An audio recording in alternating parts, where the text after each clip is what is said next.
Hi friends, good morning. Welcome back to our channel. Weekend వచ్చేసింది కదండి, మనం non veg ఏదో ఒకటి చేసుకుంటూ ఉంటాం కదా. ఈరోజు అయితే మేము ఫిష్ ఫ్రై చేస్తున్నాము. ఈ ఫిష్ ఫ్రై అయితే పిల్లలు చాలా బాగా లైక్ చేస్తారు, చాలా ఇంట్రెస్ట్గా తింటారు.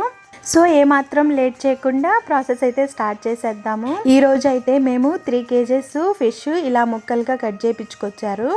ఇప్పుడు తలకాయి తోకలేమో పులుసు లాగా పెట్టుకొని ఈ మధ్య ముక్కలతో ఫ్రై పీసెస్ లాగా చేసుకుంటే చాలా బాగుంటుంది. మనం ఫిష్ ఫ్రై చేసుకోవాలనుకున్నప్పుడు ఇట్లా మధ్యలో కట్ చేయించుకునే ముక్కలు కొంచెం సన్నగా చేయించుకుంటే ఫ్రైకి చాలా బాగుంటుంది అన్నమాట. వాళ్ళు క్లీన్ చేసి ఇస్తారు. అయినా కూడా మనం ఇంటికి వచ్చిన తర్వాత శుభ్రంగా మజ్జిగలో బాగా కడిగి పెట్టుకోవాలి 2-3 సార్లు. అలా చేసుకోవటం వల్ల ఏంటంటే నీసు వాసన అనేది రాకుండా ఉంటుంది. అలా వస్తే ఎక్కువగా లైక్ చేయం కదా, అందుకని మజ్జిగలో నీట్గా 2-3 సార్లు ఈ ముక్కల్ని బాగా క్లీన్ చేసుకుంటే నీసు వాసన అనేది రాకుండా ఉంటుంది. ఇలా బాగా క్లీన్ చేసుకున్న తర్వాత ఇందులో పసుపు 1/2 టేబుల్ స్పూన్, కారం 1 టేబుల్ స్పూన్, పొడి మసాలా 1 టేబుల్ స్పూన్, ఈ పొడి మసాలాలో ధనియాలు 4 టేబుల్ స్పూన్స్, చెక్క 4 ముక్కలు, యాలక్కాయలు 1 5, ఇవన్నీ వేసి పెట్టుకున్న పొడి మసాలా. అలానే మిరియాల పొడి 1/2 టేబుల్ స్పూన్, అల్లం చిన్నులపాయల paste 1 tablespoon, corn flour 1 tablespoon. ఒకవేళ కార్న్ ఫ్లోర్ లేనట్లయితే బియ్యం పిండి అవైలబుల్గా ఉంటే అది కూడా వేసుకోవచ్చు 1 టేబుల్ స్పూన్. ఈ ప్రాసెస్ ప్రకారంగా చేస్తే ఫిష్ ఫ్రై టేస్ట్ చాలా బాగుంటుంది. ఈ ముక్కల్లో ఏమేమి వేసుకున్నామంటే ఇప్పటి వరకు పసుపు 1/2 టేబుల్ స్పూన్, కారం 1 టేబుల్ స్పూన్, పొడి మసాలా 1 టేబుల్ స్పూన్, మిరియాల పొడి 1/2 టేబుల్ స్పూన్, అల్లం వెల్లుల్లి పేస్ట్ 1 టేబుల్ స్పూన్, బియ్యం పిండి 1 టేబుల్ స్పూన్. ఇప్పుడు సాల్ట్ వేసుకున్నాము 1 టేబుల్ స్పూన్. అలాగే నిమ్మకాయ 1 చెక్క పిండుకోవాలి. ఇవన్నీ 1 by 1 అన్నీ వేసుకొని ఈ మనం వేసిన మసాలాలు మొత్తము ముక్కలకి బాగా పట్టించాలి. ఇవన్నీ బాగా ముక్కకి పడితేనే టేస్ట్ చాలా బాగుంటుంది. బియ్య పిండి కానీ కార్న్ఫ్లోర్ కానీ వేసుకోవటం వల్ల ఏంటంటే ముక్క ఫ్రై అయిన తర్వాత బాగా క్రిస్పీగా ఉంటుందన్నమాట. అదే పిల్లలు ఎక్కువగా లైక్ చేసేది. అలా ఉంటేనే టేస్ట్ బాగుంటుంది. ఫ్రై అనేది ఎప్పుడైనా సరే అలా కొంచెం క్రిస్పీగా ఉండాలి. చికెన్ అయినా సరే, ఫిష్ అయినా సరే. ఇలా క్రిస్పీగా రావటం కోసం కార్న్ఫ్లోర్ కానీ బియ్య పిండి కానీ వేసుకుంటే అలా వస్తాయి అన్నమాట. ఇలా మొత్తం అంతా గ్రేవీ మనం వేసుకున్న మసాలాలు మొత్తం పట్టించుకున్న తర్వాత ఒక అరగంట సేపు ఇలానే కలిపి పెట్టుకొని మూత పెట్టేసుకొని పక్కన పెట్టుకోవాలి. ఒక అరగంట అయినా సరే ఉంటేనే ముక్కలకి మనం పట్టించిన మసాలా మొత్తం బాగా పడుతుంది. ఇలా మనం అన్నీ కలిపి పెట్టుకున్న ప్లేట్ ఫ్రీజర్లో కూడా పెట్టుకోవాలి. ఫ్రీజర్లో పెట్టుకోవటం వల్ల ఒక అరగంట ముక్కకంతా పడుతుంది, బాగుంటుంది ముక్క కూడాను. ఇలా పెట్టుకున్న తర్వాత ఈ విధంగా ఉంటుంది అన్నమాట. ఇప్పుడు వీటిని మనం ఇంకొకసారి బాగా కలుపుకొని మనం ఫ్రై చేసుకోవటమే. మనం ఫ్రై చేసుకునేటప్పుడు కూడా బాండీ లాంటిదైతే ఫ్రీగా ఉండదు, అంటే లోతు ఎక్కువగా ఉన్న దాంట్లో ఫ్రై చేసుకోవడానికి అంత కన్వీనియంట్గా ఉండదు అన్నమాట.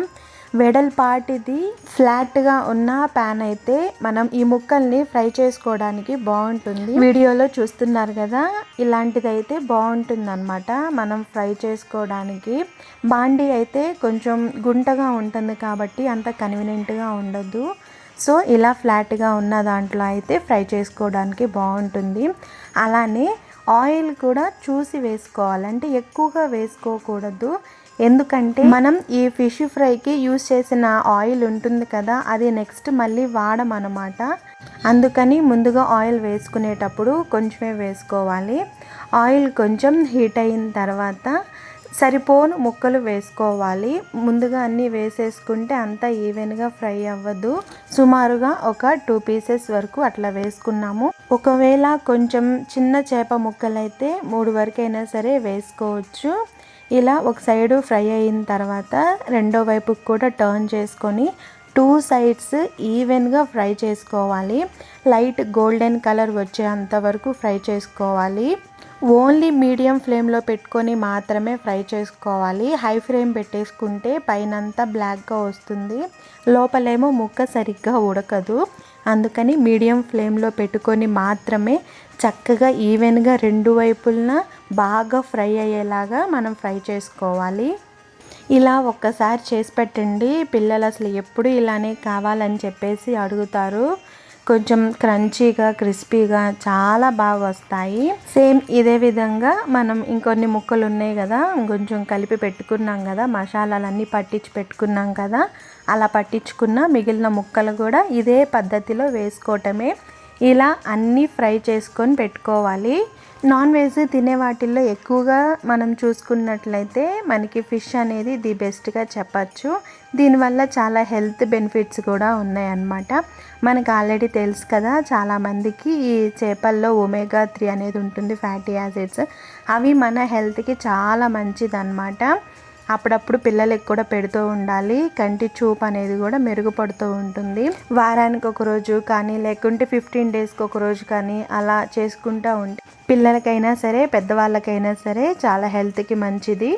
ఇలా నేను చెప్పిన ప్రాసెస్ ప్రకారంగా మీరు కూడా ట్రై చేయండి. టేస్ట్ అయితే చాలా బాగుంది. మీరు కూడా తప్పకుండా ట్రై చేయండి. ఈ ప్రాసెస్ లా చేసుకుంటే మనకి ఎక్కువగా రిస్క్ లాగా కూడా అనిపించదు. చాలా సింపుల్ ప్రాసెస్గానే మనం హ్యాపీగా ఇంట్లో చేసేసుకోవచ్చు. ఇలా మనం అన్నీ ఫ్రై చేసి పెట్టుకున్న తర్వాత పైన గార్నిష్ చేసుకోవటమే. కొత్తిమీర, ఉల్లిపాయ, నిమ్మకాయలతో మనం రకరకాలుగా గార్నిష్ చేసుకోవటమే. చూసారు కదా చాలా ఈవెన్గా ఎలా ఫ్రై అయిందో. అలాగే మనం ముందుగానే మసాలాలన్నీ పట్టించాం కాబట్టి ముక్కకు కూడా మసాలాలన్నీ ఉప్పు, పసుపు, కారం, పొడి మసాలా, అల్లం వెల్లుల్లి పేస్ట్ అన్నీ ముందుగానే వేసుకోవటం వల్ల ఈ ముక్కలకి కూడా ఆ మసాలా అంతా బాగా పట్టిందనమాట. టేస్ట్ కూడా చాలా బాగుంది. ఈ వీడియోని నచ్చినట్లయితే ఈ వీడియోకి లైక్ చేయండి.